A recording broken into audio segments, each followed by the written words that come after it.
All right, so this week you're going to be creating a postcard for a location. This can be either a place that you have visited or someplace that you want to visit. It needs to be a real location. It cannot be made up. So, what you're going to do is you are going to gather some images from the internet and place them in an asset folder in your Google Drive. You are going to title it Postcards.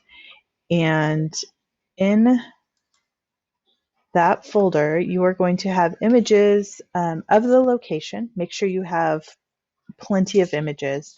And you are also going to download the font that I provided for you. That way you have a nice thick, bold font for your project. All right, so this is one example of what you can do. This is very simple, very easy. Try to stay away from simple and easy, okay?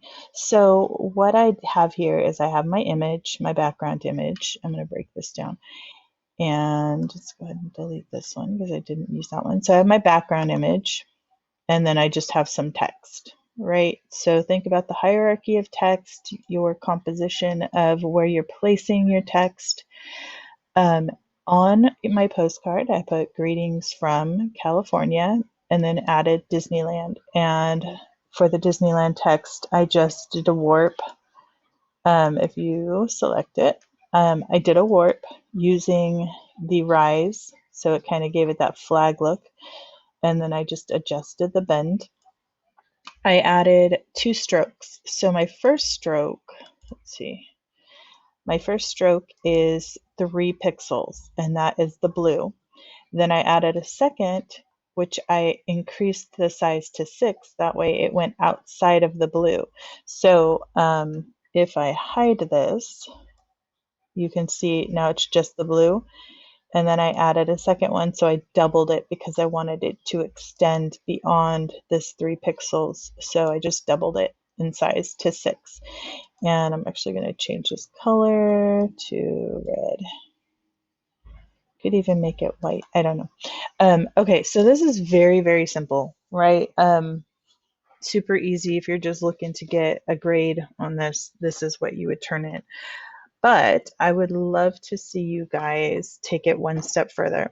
So inside, like I was saying, inside your Google Drive, you're going to have a folder titled Postcard, and then you are going to add your images. So I have an image folder with the images that I can use for my postcard, and I have my font.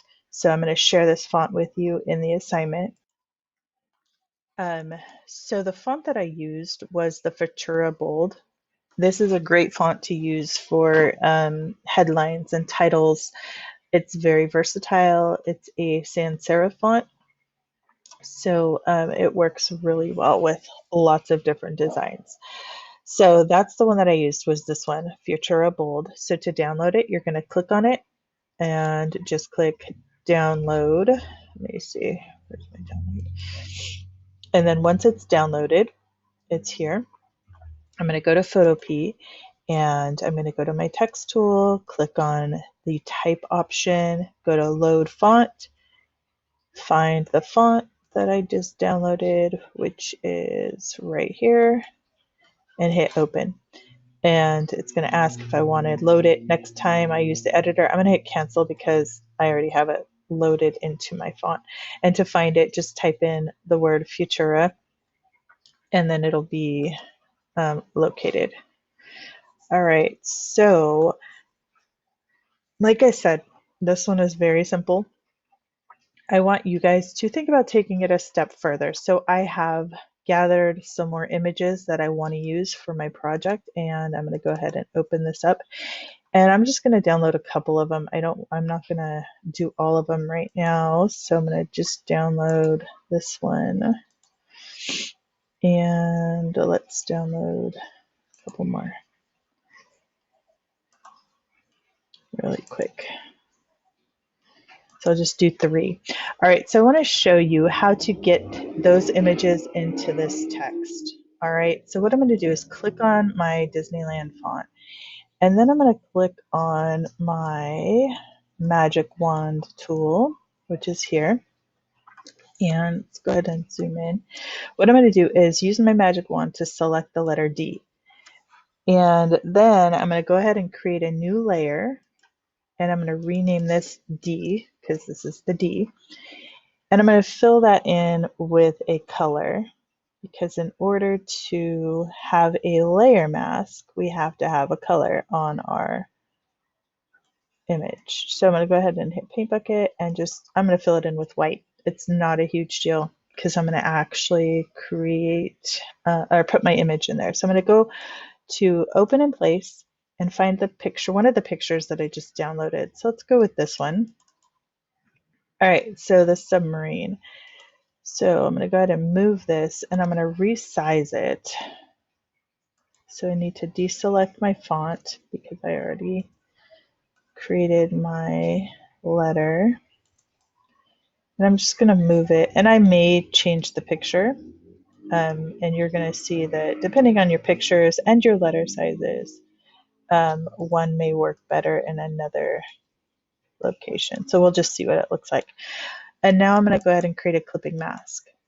All right, so then I put my picture right into my letter. I'm going to do that again. So I have to go to my font again, go to my magic wand, select the letter I. I need to actually add this circle up here. So I'm going to go ahead and click on the unite. So I want to add multiple. So I'm going to click on this one and click on that. Now I have two of them selected. I'm going to create a new layer and name this I and fill it in with a color. Doesn't matter again what color it is. And put a picture. So I'm going to go open in place, find another image, my second image. Go ahead and go with this one. And deselect my font, resize it, and put it right about there. I don't know how this one's going to look. We'll see. And make sure it's above the eye. And I'm going to right click and go clipping mask. And now I have Walt. Can't see Mickey, but that's okay.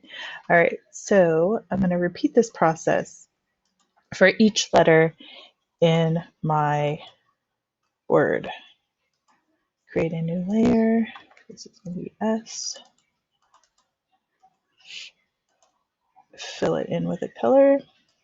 Again, it doesn't matter what color. And place an image. Deselect my and create a clipping mask. So you can either resize it before you add your image or after. Oops, it grabbed my picture of Walt. So let me move that back over.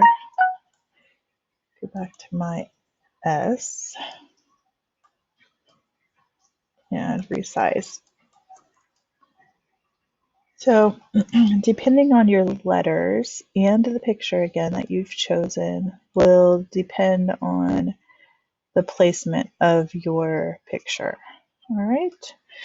Okay, so I would continue on with each letter, filling each letter in with a different something that represents this location. I'm going with the rides. If it's a city, you could do different tourist attractions, you could do different restaurants, things like that. If it's a restaurant, which you can do because that is a place, you could fill it in with different foods, which would be really cool.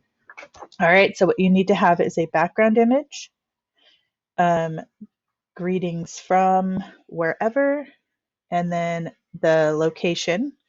And then you can either fill it in with pictures or just be very simple and fill it in with just do the warp on the text and add an effect. Again, it's up to you, but remember, that's just for minimum points. I want to see you guys push yourselves a little bit further, have fun with this, and see if I change that color. I actually think I like the white better, and then I would change, now that I'm filling it in, I like the white. I would fill it in with the white, and then obviously it doesn't look good if there's no pictures here, right? Because you can't see like the circles and it's really fuzzy, but it looks okay when it's the white. I think it helps pop off the page a little bit better than the red did. All right, so when I'm done, I'm going to go ahead and save my PSD and export my JPEG and upload both of those files to my postcard project and turn them into Classroom. So go ahead and turn in your PSD and your JPEG file so I can see what you got going on. And that's the assignment. And I also included the Wish You Were Here assignment sheet. This is exactly what's on Google Classroom. Okay, so here. So it's just talking about how postcards, back in the day we would send postcards, but businesses today still do use postcards to get into the hands of their clients. You're going to gather your images, create a new canvas that's 6 inches by 4.25 inches, and set up a bleed space. That is one thing that I did forget to mention. So at the beginning of the year, we talked about setting up your rulers. So I do want you guys to leave yourself enough space around each edge of your postcard, because if you were to send this to the printer, you need to be very careful that your important information does not get cut off when your postcards are being cut by the printer. So make sure to give yourself a bleed space. So in this case, I left about 0.25 inches away from each edge. And so again, to add your rulers, you just click on the ruler and drag out and place it about this is about 2.2 inches, sorry. And then this one is about so if it's 6 inches, this one is about the same, about 0.2 inches from the edge. Same thing with the top. So give yourself a little bit of breathing room in case things get cut off. And you don't have to add the rulers, but it just gives your eye a better resting place when you're creating your work, and it's a good reminder to, hey, don't go near the edges when you're creating this. All right, so that's it.